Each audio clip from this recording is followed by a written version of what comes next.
मिथिला का विकास पुरुष कौन है? देश के यशस्वी प्रधानमंत्री श्री नरेंद्र भाई मोदी जी। श्री यादव उसमें पहले कह रहे थे कि अगर उनकी सरकार बिहार में बनती है तो मिथिला कॉरिडोर कुछ ऐसा बनाएंगे ताकि मिथिला का विकास हो। एनडीए की सरकार मिथिला में कुछ नहीं देखिए, तेजस्वी प्रसाद यादव जी को समझना चाहिए। आखिर मिथिला में ऐसा क्या है कि सबकी नजर मिथिला के ऊपर चली जाती है? मिथिला का विकास हुआ नहीं तो आपके दरभंगा में एयरपोर्ट, एम्स सब कुछ बन रहा है। वही कह रहे हैं आपके प्रयास से सब चीजें निश्चित रूप से। लोग ये कहते हैं कि मिथिला में विकास ही नहीं हुआ। बिहार का आधा हिस्सा, मगध का या दूसरा जो इलाका है भोजपुर साइड, बहुत विकास हुआ, मिथिला में कोई ध्यान नहीं। वास्तविकता है कांग्रेस की सरकार, राष्ट्रीय जनता दल की सरकार के कुशासन में पड़ गया था। दरभंगा, मधुबनी अब तो बहुत आगे बढ़ रहा है। एयरपोर्ट बन गया आपके यहाँ, एम्स बनने जा रहा है। हम दरभंगा ले गए इनको यहाँ से, और आज 25 लाख लोग एयरपोर्ट का लाभ ले चुके हैं। कुछ लोग कहते हैं कि सरकार मिथिला के ऊपर ध्यान नहीं दे रही है, मिथिला को अब अलग कर देना चाहिए बिहार से। नहीं। नमस्कार, आप देख रहे हैं लाइव सिटीज। मैं हूं आपके साथ सौरभ राज। केंद्रीय बजट 2025-26 में बिहार की खूब चर्चा हुई। बिहार के साथ साथ बिहार का जो मिथिला क्षेत्र है उसकी भी खूब चर्चा हुई। खुद वित्त मंत्री मधुबनी पेंटिंग की साड़ी पहन करके बजट पेश करने पहुंची थी। उसके बाद से कहा जा रहा है कि केंद्र सरकार का विशेष रूप से मिथिला के क्षेत्र के ऊपर ध्यान है। मेरे साथ बात करने के लिए दरभंगा से लोकसभा सांसद गोपाल जी ठाकुर हैं। इनसे बात करेंगे कि आखिर नरेंद्र मोदी, केंद्र सरकार का जो बिहार का मिथिला क्षेत्र है वहाँ पे क्यों विशेष ध्यान है। आप लोग केंद्र में जिस तरीके से आप लोग काम कर रहे हैं, बिहार के ऊपर केंद्र सरकार का ध्यान तो है ही, बिहार की खूब चर्चा हो रही है। खास करके आप लोग का जो क्षेत्र है मिथिला, दरभंगा, मधुबनी, इन सब क्षेत्रों का भी खूब चर्चा हो रहा है। आप लोग को खूब विकास मिल रहा है। सबसे पहले तो आपको बहुत बहुत धन्यवाद जी। सवाल आपका जायज़ है। जो आज़ादी से लेकर के और इस सरकार तक, नरेंद्र भाई मोदी जी की सरकार में जो काम हुआ, तो आज़ादी से सरकार कांग्रेस और राजद की रही और वहाँ कुछ काम हुआ ही नहीं।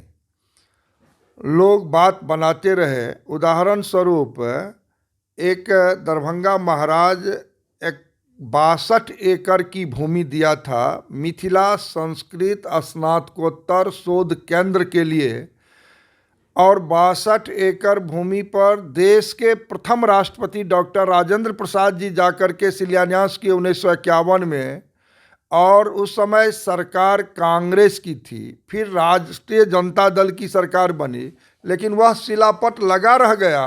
और आज राज्य के माननीय मुख्यमंत्री और देश के यशस्वी प्रधानमंत्री नरेंद्र भाई मोदी आज वहाँ पर मिथिला स्नातकोत्तर शोध केंद्र में राज्य सरकार ने 48 करोड़ अपने कल के कैबिनेट करके देने का काम मतलब किया। पहले काम नहीं हो रहा था, अब काम हो रहा है। कोई काम ही नहीं। जब लालू प्रसाद जी रेल मंत्री थे तो जितना घोषणा रेल मंत्री काल में किए, सारा का सारा दरभंगा मुजफ्फरपुर रेल लाइन का शिलान्यास डिलाही में जाके किए, और वो भी आज तक 2008 से कुछ हुआ नहीं।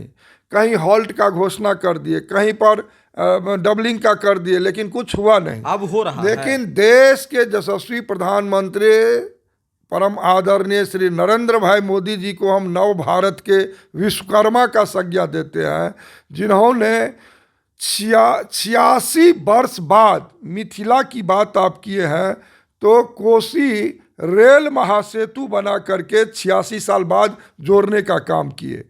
500 साल बाद अयोध्या में भव्य और दिव्य मंदिर मिथिला की बेटी जगत जननी जानकी जगदम्बा के लिए बनाने का काम किए। जहां लालू जी जैसे रेल मंत्री लगातार रहे और कांग्रेस के लोग रेल में काफ़ी मंत्री बने रहे, लेकिन दरभंगा और समस्तीपुर दोहरीकरण का काम नरेंद्र भाई मोदी के नेतृत्व में अब हो रहा है। मतलब मिथिला का विकास अब हो रहा है। मिथिला का विकास कोई नहीं किया, किसी सरकार ने नहीं की।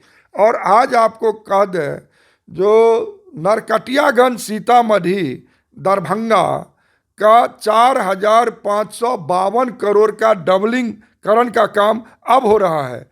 मिथिला क्षेत्र में नरेंद्र मोदी जी के नेतृत्व में झंझारपुर के भेजा में 13 किलोमीटर का ब्रिज का निर्माण अब हो रहा है, जो आज देश में सबसे बड़ा ब्रिज वहां पर बनने जा रही है। सर ये बताइए कि आखिर मिथिला में ऐसा क्या है कि सबकी नजर मिथिला के ऊपर चली जाती है? मिथिला का विकास हुआ नहीं, और 8.5 करोड़ आबादी, 129 विधानसभा, 22 लोकसभा का क्षेत्र मिथिला, और वहाँ विकास ही नहीं हुआ। आपको हम बता दें, श्रद्धेय अटल बिहारी वाजपेयी जी निर्मली भपटियाही में जाकर के 1934 के भूकंप में जो मिथिला 2 भाग में था, उन्होंने वहाँ पर निर्मली भपटियाही महासेतु बनाने का काम किए, और फिर 2002 में राष्ट्रीय मखाना अनुसंधान केंद्र दरभंगा में NH पर स्थापित करने का काम किए। और जब मनमोहन सिंह जी की सरकार बनी, तब वहाँ पर 2005 में राष्ट्रीय मखाना केंद्र से राष्ट्रीय हटा लिया गया।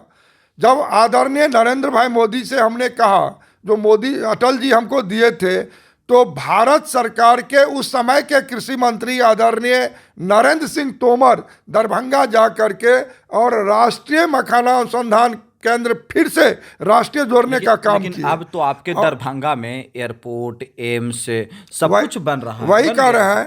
तो राष्ट्रीय मखाना केंद्र में राष्ट्रीय 18 साल बाद मोदी जी के नेतृत्व में जुड़ा, और आज इस बार के बजट में मखाना के लिए बोर्ड का घोषणा हुआ है। मखाना बोर्ड बनेगा। मखान बोर्ड जब वहाँ पर बनेगा, तो आप जान सकते हैं वहाँ के किसानों का कितना बड़ा आय में वृद्धि होने वाला है। और प्रधानमंत्री मोदी जी का कहना है, जो मखाना हम प्रतिदिन सेवन करते हैं, इसमें कैल्शियम है, आयरन है, क्या खासियत खूबी है। अब इसके लिए हम ग्लोबल मार्केटिंग सोच रहे हैं, परचेजिंग कैसे हो, विदेशों में जाएगा। तो कल प्रधानमंत्री जी कहे हैं अपने बजट भाषण में, महामहिम राष्ट्रपति जी के भाषण में बोले हैं, जो बिहार का मखाना दुनिया के थाली में पहुंचने वाले हैं। तो कुल मिलाकर के प्रयास से सब चीजें हो रही है। निश्चित रूप से मखान के लिए लगातार मेरा प्रयास रहा।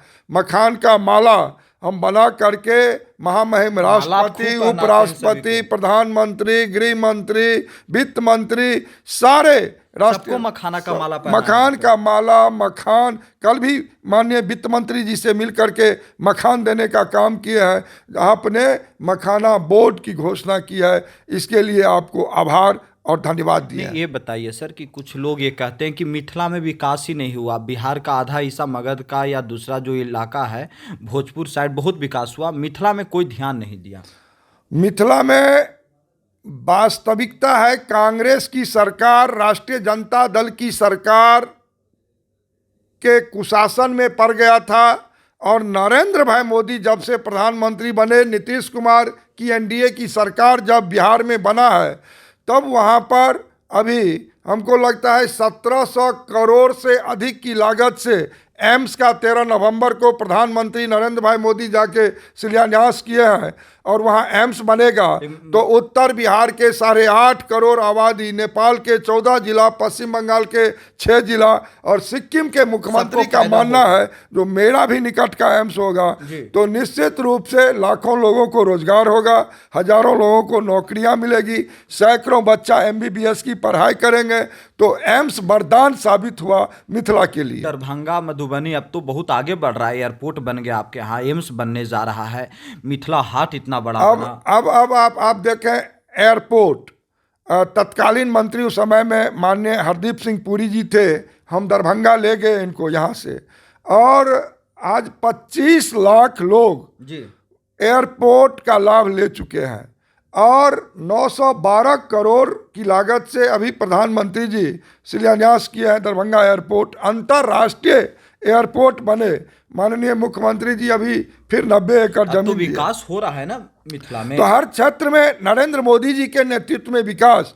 अभी एम्स बना, एयरपोर्ट बना है, अभी एम्स बन रहा है, एयरपोर्ट बन के तैयार हुआ है, अंतर्राष्ट्रीय के लिए बन रहा है।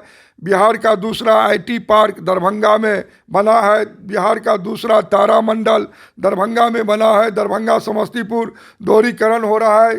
46 साल पहले सकरी हसनपुर रेल लाइन का शिलान्यास हुआ था, अब सकरी हसनपुर का सारा बाधा दूर हो गया, वो भी बनने जा रहा है। कुछ लोग कहते हैं कि सरकार मिथिला के ऊपर ध्यान नहीं दे रही है, मिथिला को अब अलग कर देना चाहिए बिहार से। नहीं नहीं नहीं नहीं, जो कह रहा है जी, वो गलत कह रहा है। मिथिला का विकास के बिना बिहार का विकास अधूरा है, बिहार के विकास के बिना देश का, मेरे प्रधानमंत्री बराबर कहते हैं। इस बार के बजट में आप देखे होंगे जो ग्रीनफील्ड एयरपोर्ट के लिए, मछली के विकास के लिए मखान के बोर्ड बनाने का काम हुआ है। वहाँ पर मैथिली संविधान में लिखा करके विमोचन कराने का काम देश के यशस्वी प्रधानमंत्री किए हैं। जो माँ जानकी की भाषा, त्रेता युग में लोग मैथिली बोलते थे, मैथिली का लिपि था, सदैव अटल जी अष्टम सूची में दिए, अभी संविधान लिखाया, सीबीएसई में मैथिली को शामिल किया गया, मखाना का जीआई टैग मिला है।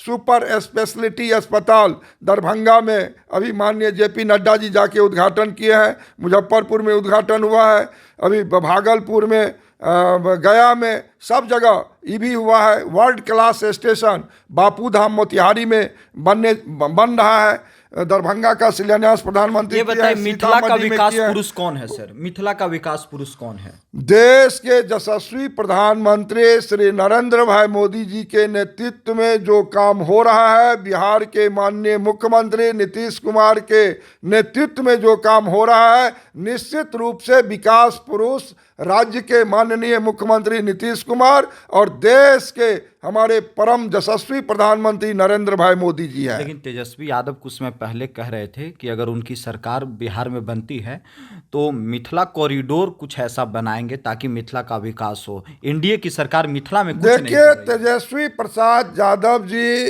को समझना चाहिए, जब 15 साल इनके माता पिता मुख्यमंत्री रहे, जंगल राज बन के छोड़ दिए थे और वहाँ पर प्रतिदिन मर्डर होता था। कमिश्नरी दरभंगा हेडक्वार्टर में से लेकर के नरसंहार हो रहा था। और अभी निश्चित रूप से जो विकास देश के प्रधानमंत्री मुख्यमंत्री कर रहे हैं बिहार में अति उत्साहित लोग हैं, खुशहाल है। अब आप देखिए, इससे प्रमाण आप लीजिए ना, दरभंगा में एनडीए हम 9 एमएलए 10 में 9 जीते, मधुबनी में 10 में 8 जीते, सीतामढ़ी में 8 में 6 जीते, कोसी क्षेत्र में 13 में 10 जीते, समस्तीपुर में आप रिजल्ट देखिए ना मिथिला में क्या उत्साह है। अभी हम सारे सीट एनडीए के प्रति, और जो अभी हम सांसद जीत के आए हैं मिथिला क्षेत्र में, आप देख लीजिए, दरभंगा, मधुबनी, शिवहर, सीतामढ़ी, अब जितना क्षेत्र, झंझारपुर, सारा क्षेत्र, उजियारपुर, समस्तीपुर, सारा क्षेत्र हम जीत करके आए हैं। मतलब तो मिथिला वाले एनडीए के प्रति समर्पित है। आने वाला जो समय है उसमें 100% बिहार का जो रिजल्ट आने वाला है, मिथिला का जो रिजल्ट होगा, उसमें एनडीए 3/3 बहुमत से सरकार बनेगी, ये तय हो गया। और इस बार के बजट से भूतो न भविष्यति जो काम देश के यशस्वी प्रधानमंत्री के नेतृत्व में आदरणीय निर्मला सीतारमन जी जो बजट लाई है, उससे लोगों में उत्साह है, खुशी है। और एक बात और कहेंगे आपके चैनल के माध्यम से, जो आज राजेंद्र पुल के बगल में 6 लेन पुल बनने जा रहा है मोदी जी के नेतृत्व में, आज गांधी सेतु 6 लेन पुल कैबिनेट निर्णय करके आदरणीय नितिन गडकरी बनाने जा रहे हैं। आज दीघा 6 लेन गंगा पर पुल बनने जा रहा है। आज बरौनी जो बंद फर्टिलाइजर पड़ा था, उसको देश के यशस्वी प्रधानमंत्री जाके चालू कराने का काम किए। मुजफ्फरपुर में कैंसर अस्पताल बना करके दिए हैं लोगों को, वहाँ काफ़ी लाभ मिल रहा है।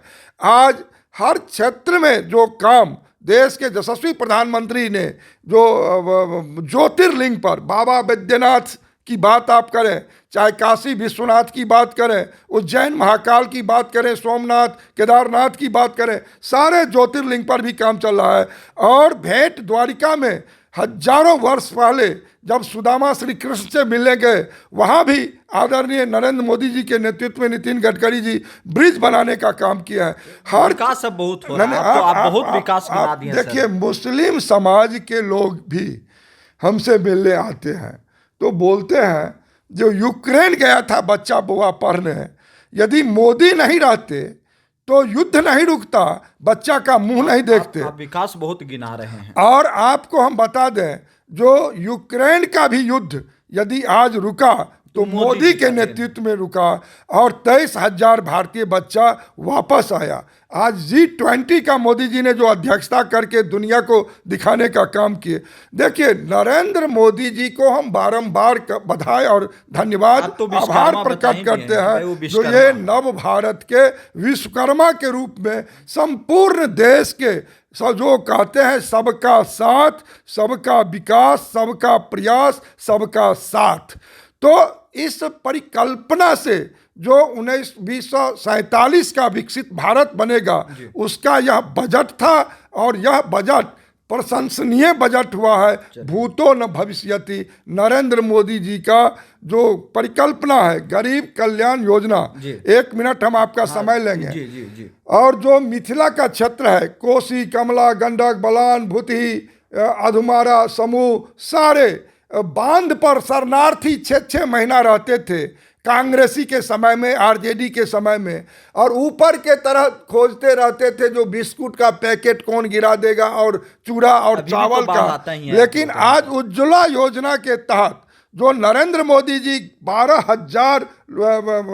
करोड़ लोगों को जो गैस देने का काम किया, आज उस पंडाल में, उस तंबू में, उस बांध पर लोग खाना पका के खा रहा है, घर में बिजली बढ़ रही है। आज 5 किलो 80 करोड़ लोगों को अनाज मिल रहा है। आज हर क्षेत्र में 5 लाख रुपया आयुष्मान कार्ड मिल रहा है, लोगों को लाभ मिल रहा है। तो हर क्षेत्र में मोदी जी ने जो काम किया है, जो काम कर रहा है, वो काम सराहनीय है। और एक सूत्र में पूरे देश को आने वाला समय में नरेंद्र मोदी जी बांध करके और विकसित भारत का परिकल्पना को पूरा करें। चलिए, शुक्रिया, थैंक यू सर। धन्यवाद, नमस्कार।